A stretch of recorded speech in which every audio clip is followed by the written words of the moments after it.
যাই ভিতরের দিকে আর তোমাদের সাথে শেয়ার করতে থাকি। চলো তাহলে আমার সাথে। আমার মেয়ে ছুটে চলে গেছে ওদিকে, ড্যাডির পিছন পিছন, ড্যাডির গাড়ি নিয়ে চলে গেছে, তার পিছন পিছন চলে গেছে। চলো, জায়গাটা দেখাই, খুব সুন্দর জায়গাটা না? অনেকদিন পরে এলাম আমরা যদিও জায়গাটাতে। খিদেও পেয়েছে মাম্মা। এসে খিদে পেয়ে গেল, দেখো আস্তে না আস্তে খিদে পেয়ে গেল, দুপুরে ভাত খাইনি।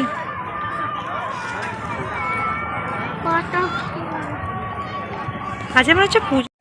এখানে মেলায় কি কি বসেছে, মুড়ি চানাচুর, আর এদিকে সব চানাচুর বসেছে, জিলিপি বসেছে, সব রকম বসেছে। ফেরার সময় নেবো একটু। চলো তাহলে মন্দিরের ভিতর দিকে যাওয়া যাক। মুড়ি চানাচুর পরে কেনা হবে ফেরার পথে।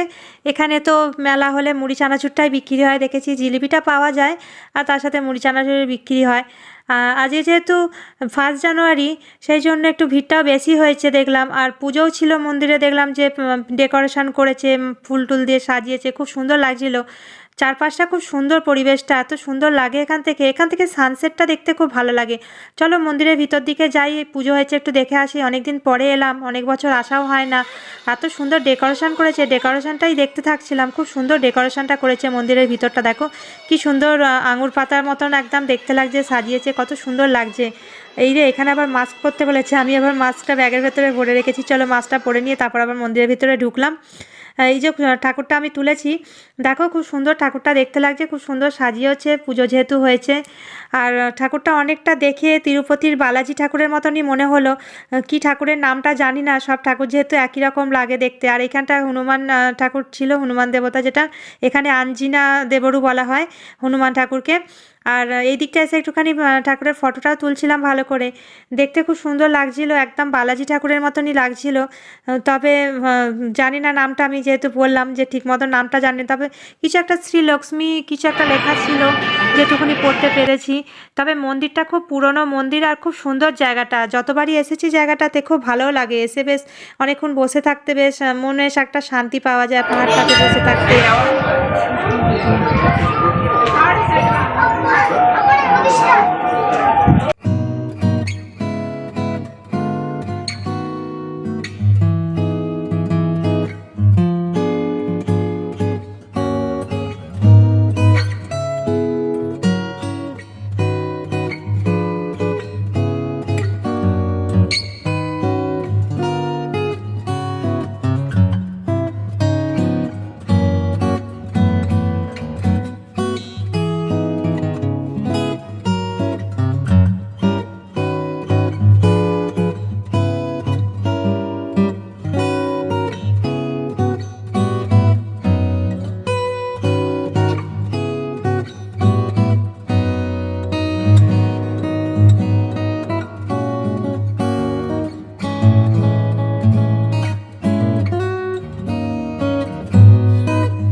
সুন্দর লাগছে, দেখো সানসেটটা এখান থেকে পাহাড়ের ওপর থেকে এত সুন্দর লাগছিল সানসেটটা, সত্যি খুব সুন্দর পরিবেশটা।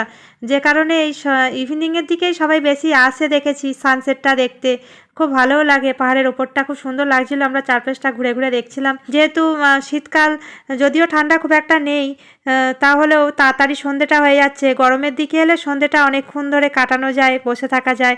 খুব সুন্দর পরিবেশটা, ইলেকট্রনিক সিটি থেকে খুবই কাছে জায়গাটা।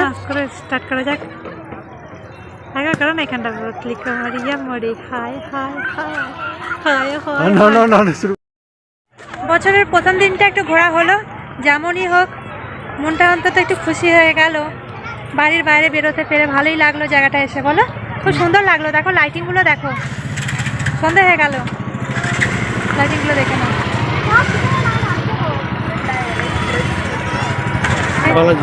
হ্যাঁ বালাজি, চলো সাইড দাও। যাই হোক সন্ধে হয়ে গেলে এবার বাড়ি ফেরার পালা। চলো বাড়ির দিকে যাই তাহলে।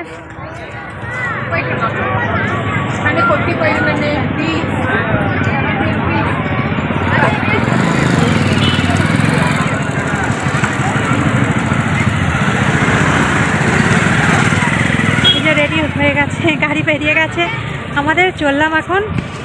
চলো চলো, আমার হেলমেট দাও, ব্যাগটা আমাকে দিয়ে দাও, আমি বসবো। বছরের প্রথম দিনটা মন্দির দর্শন করে, ঠাকুর দর্শন করে সত্যি খুব ভালো লাগলো।